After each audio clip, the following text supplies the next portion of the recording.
Have you ever had one of those awkward dinners where you're stuck sitting next to someone you know you won't get on with? Well, take pity on Severus Snape in the Order of the Phoenix, who, unless he can make a switch deal with Professor Grubbly Plank, will have to endure the conversation of one Dolores Umbridge all year long. Yep, I am f***ed. Few characters in Harry Potter, no, the world, have been hated as much as Professor Umbridge.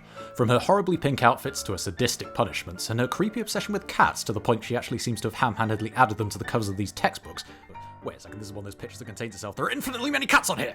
Umbridge dominates the villain role in the Order of the Phoenix. So much so, she has to be physically dragged off the screen so Voldemort can actually appear in some other form than a hallucination or a homeless dream ET. But where does she rank among the villains of movie history? To find out, we will use a rating system I will steal from Professor Vector in the future, then use a time turner to come back to now and take the credit myself. And it goes like this. In 3 different categories, I'll give the villain a score out of 100. How smart they are, how evil they are, and how iconic, then average them into an overall villain rating. For most of the Order of the Phoenix, the conflict isn't between the good guys and Voldemort, but rather those who believe Voldemort is back and those who don't. Umbridge sits in the don't camp, but what does she really think? At Harry Potter's trial for using underage magic, she votes guilty even though any sane person would know he's innocent. But is she doing it because she believes that? Or because she wants to go along with her boss, Fudge, who does the old look behind to see who's on his side move? It's probably her sucking up to Fudge that lands her the job at Hogwarts, as opposed to this guy, who goes for the tactic of not voting at all. Seriously, he never raises his hand. Presumably as not to annoy Fudge or Dumbledore. Or maybe he just wants to get back to hunting for hidden money in the desert. And Umbridge proves to be a cunning operator when it comes to investigating Dumbledore's army. I mean, she suspects they're up to no good before Harry's even started it, spying them from the balcony like Queen Cersei with a purpose. And despite trusting a crack team of rabid incompetents to do the groundwork, eventually she rumbles the secret society by using truth serum on Cho Chang, a crushing blow to all of Dumbledore's army, except probably Ginny. Thank you, Dolores. What? Soon enough, Umbridge gets Dumbledore sacked and ends up with all the power over Hogwarts. So where does she go wrong? Professor Trelawney warns Umbridge she is in grave danger early in the movie, and it's clear she never considers it for a second. With such uninhibited authority to punish as she will, she never believes someone would dare to break into her office, leaving the only unguarded access to the Flu network open for Harry. So paranoid she is about Dumbledore's army, she believes Hermione's lie about his secret weapon. Dumbledore's secret weapon. And she makes herself so hated they have no thought about helping her when the Centaurs take her away to a fate which, if many online opinions are to be believed, J.K. Rowling would only elaborate on once she'd finally lost her mind and started tweeting details of Dumbledore and Grindelwald's secret duel in the Leaky Cauldron Soho franchise. I think it's time to give Dolores her first rating. Let's find out where she lies on our 5-time Witch Weekly's most accurate Mastermind scale.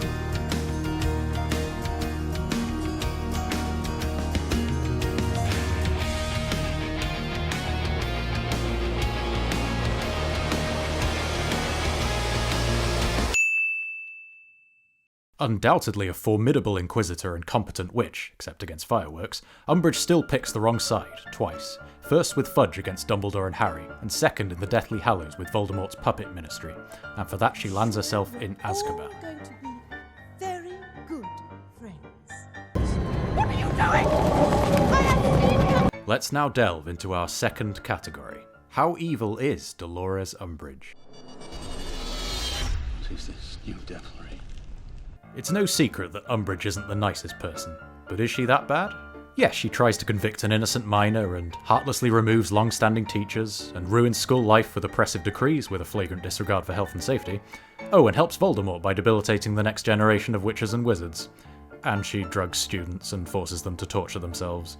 And she hates small people, and giants, and creatures, and children, and is a wizard racist who sends muggleborns to Azkaban for no reason.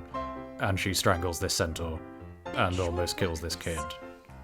But on the bright side, well, in her first class she tells Harry students must raise their hand to speak, but lets him carry on anyway when he doesn't. Yeah. And it may seem pretty evil to use the Cruciatus Curse on Harry, then again in the Chamber of Secrets Lucius Malfoy did try to murder him over a sock. In all seriousness, why does Umbridge do the things she does? Take a look at her face when Harry challenges her about Voldemort. I don't know about you, but I think there's a terror behind her denial, that she knows he's back. We all know how fear affects Fudge, who goes from Mr. blow up your aunt whenever you want, to trying to outlaw self-defense for spells that don't even do anything except scare away dementors and trip people up. If fear can turn a kindly old man into a delusional wizard Murdoch, what would it do to someone who, let's face it, was already a bit of a Merlin's a-hole?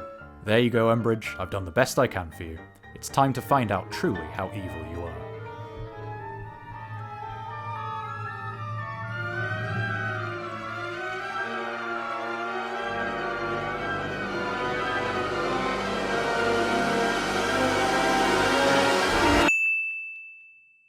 I think we can all agree Umbridge isn't that teacher at school you remember for the right reasons.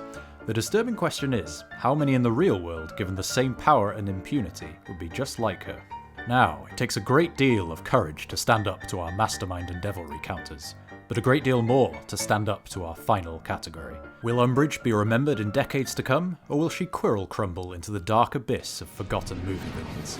Let's find out with... So, what is it about Umbridge that So what is it that makes her... Yes, somehow more annoying than if she just said, "Shut up, I'm speaking now." There's nothing quite like Umbridge's famous interrupting noise. Even the level-headed Dumbledore looks like he wants to crack out the Elder Wand and Sectum Sempra a Darth Maul-sized gash in her when she cuts off his start-of-term speech. And Umbridge doesn't just infringe on common courtesy. She sticks her stubby fingers right into the bag of Bertie Bott's every flavour beans that is the Hogwarts character and throws out all the flavours she doesn't like. In a school where deadly basilisks and werewolf teachers can roam the grounds without any changes to school policy, Umbridge's impact is all the more striking. And speaking of striking, is there anyone in the whole Harry Potter universe who stands out quite as much? A lot can be learnt about wizarding fashion from the fact that the PE teacher wears a black suit and tie, so when Umbridge turns up fully clad in pink to the last accessory, she has an almost alien presence. And little details add to this disconnection. Unlike ordinary witches and wizards who drink dehydrated pumpkin granule infusion, she takes tea. In the place of 24-hour living portrait surveillance, it's kittens. Her opinion about school being all about passing your examinations wouldn't be too out of place in our world, but at Hogwarts, it seems scandalous. This is the crux of Umbridge. To the protagonists in the wizarding world, she's almost implausibly evil. Yet, she's close enough to our reality, there's nothing of a caricature about her. So what, if anything, would stop her from mixing with the most notorious of movie history? If I had to point to something, it would be the lack of lasting influence she has on the story as a whole. Ultimately, all the damage she does is reversed by the next year. Dumbledore is restored, her decrees are abolished, and Hagrid's hut is back to its old homely smell. Besides the scars she leaves on Harry, her reign of terror is for the most part a long nightmare, quickly woken from, but not quickly forgotten. Without further ado, let's give Umbridge her final rating.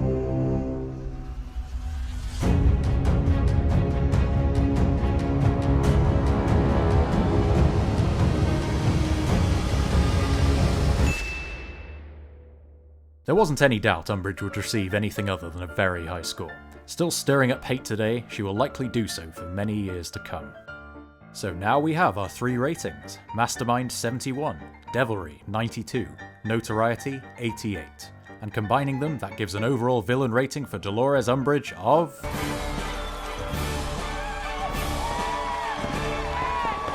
What do you think? Am I about right, or should I be locked in a dark room with a rogue bludger and 100 mandrake pots? If you can't decide, here's what Imelda Staunton said when I showed her my rating. It's just, I think just brilliance. So until next time, and just a word of advice, if you ever get detention with Umbridge, make sure it's not for something complicated. As this is a matter of ministry security, you leave me with no alternative. The Cruciatus Curse. Or to loosen your subscription. What YouTube doesn't know won't hurt it.